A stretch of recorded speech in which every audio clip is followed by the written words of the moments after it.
क्या होता है जब एक यूट्यूबर केवल व्लॉग्स नहीं बल्कि देश के राज बेचने लग जाए? क्या होता है जब एक लड़की जिसको आप ट्रैवल इन्फ्लुएंसर समझ रहे हो वो असल में पाकिस्तान के लिए काम कर रही हो? नाम ज्योति मल्होत्रा, फेस ट्रैवल ब्लॉगर, मन भारत के खिलाफ और काम देश की इंफॉर्मेशन दुश्मन देश को पहुंचाना।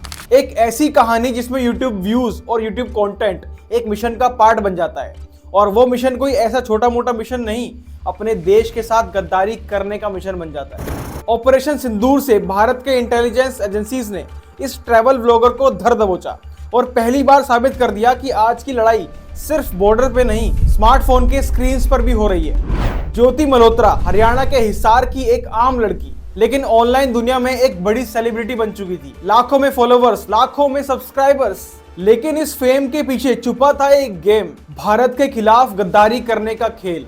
ऑपरेशन सिंदूर सिर्फ यही नहीं था कि पाकिस्तान के अंदर घुस के मिसाइल्स मारनी है, बल्कि यह भी था कि अपने घर के अंदर रह रहे दुश्मनों को हमें बाहर निकालना है। और उसी के चलते इतनी बड़ी चीज अनकवर हुई है। 17 मई 2025 को हिसार से अरेस्ट की गई ज्योति मल्होत्रा। इनके ऊपर ऑफिशियल सीक्रेट एक्ट 1923 सेक्शन 345 लगाए गए हैं। बीएनएस भारतीय न्याय संहिता का सेक्शन 152 भी लगाया गया है। लेकिन ये पाकिस्तान के अंदर किन से मिली? इन्वेस्टिगेशन में पता चला कि ज्योति 2023 में पाकिस्तान 2 बार विजिट कर चुकी थी। पहले ये वीजा के लिए नई दिल्ली के अंदर पाकिस्तान हाई कमीशन जाती हैं। वहां ये मिली एहसान उल रहीम यानी कि दानिश भाई से, जो कि था पाकिस्तानी एम्बेसी का एक स्टाफ, लेकिन असल में था आईएसआई हैंडलर। फिर इसके बाद ये जो दानिश है ये ज्योति को लेके जाता है और भी अलग अलग आईएसआई एजेंट्स के पास। ज्योति को आईएसआई एजेंट से इंट्रोड्यूस करवाया जाता है। अली ऐवान, शाकिर, राणा शाहबाज, उनके साथ मीटिंग्स, प्लानिंग्स और तो और बाली जैसे फॉरेन ट्रिप भी किए गए हैं। सब कुछ अंडर डीप कवर। ज्योति के यूट्यूब पे कई सारे व्लॉग्स थे जिसमें ये पाकिस्तान आना जाना करती है, लेकिन उन व्लॉग्स में ये क्या दिखाती है? क्या उसमें कोई हिडन एजेंडा था? बिल्कुल था। पाकिस्तान को प्रमोट करना, पाकिस्तान के लोग कितने अच्छे हैं, वहाँ पे कितना अच्छा कल्चर है, वो हमें कितना अच्छा ट्रीट करते हैं, ये सब कुछ सॉफ्ट इन्फ्लुएंस वो अपने वीडियोस के माध्यम से कर रही थी।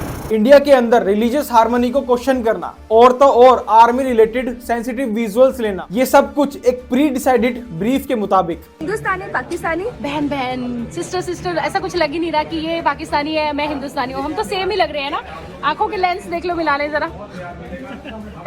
भाई अब मैं कह सकती हूँ हिंदू और मुस्लिम हो चाहे या इंडियन और पाकिस्तानी हो, मुझे तो कुछ डिफरेंसेस नजर नहीं आ रहे। और ये इस साल का नारा होना चाहिए, कोड होना चाहिए, सिस्टर कोड। ज्योति मल्होत्रा की बातें आईएसआई एजेंट से होती थी, लेकिन उसके बारे में किसी को पता ना चले इसने बातें व्हाट्सएप पर करी, टेलीग्राम पर करी, स्नैपचैट पर करी, जो कि एनक्रिप्टेड होते हैं।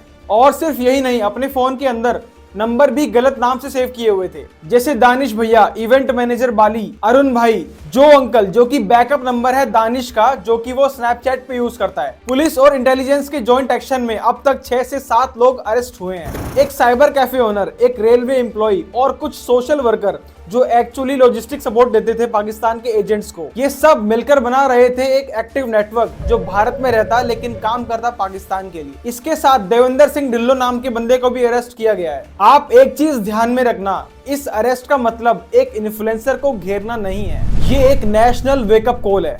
क्या हमें सभी इन्फ्लुएंसर्स पे पूरी तरह से भरोसा करना चाहिए? जो भी ऐसा कंटेंट क्रिएटर जो पहलगाम जैसी स्थिति में पाकिस्तान के बजाय भारत पर ही सवाल उठाता है, आर्मी को भला बुरा बोलता है, हमारे ही देश को उल्टा सीधा बोलता है, क्या आपको उस पर भरोसा करना चाहिए? और सवाल ये भी उठता है कि पाकिस्तान के लिए सॉफ्ट कॉर्नर रखने वाले लोगों का हमें क्या करना चाहिए? क्योंकि आजकल लड़ाई सिर्फ बॉर्डर पर नहीं हो रही है, आपके फोन की स्क्रीन पर भी हो रही है। डिजिटल भारत में नए हैकर्स और जासूस मिनी इन्फ्लुएंसर्स बन गए हैं। सोचो, एक सोल्जर अपनी जान की परवाह किए बिना अपनी फैमिली को छोड़ के बॉर्डर पे जाता है और देश की सुरक्षा करता है, लेकिन उसके खुद के देश के लोग ही उस पे गद्दारी कर देते हैं। ट्रैवल विद जो बन गई ट्रेटर विद जो।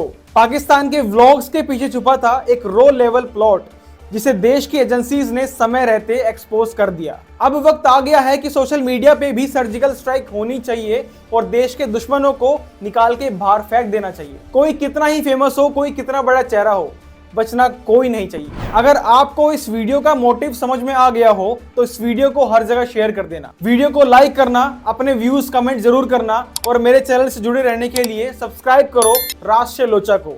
क्योंकि यहां हर एंटी इंडियन नैरेटिव को तोड़ा जाता है। वंदे मातरम।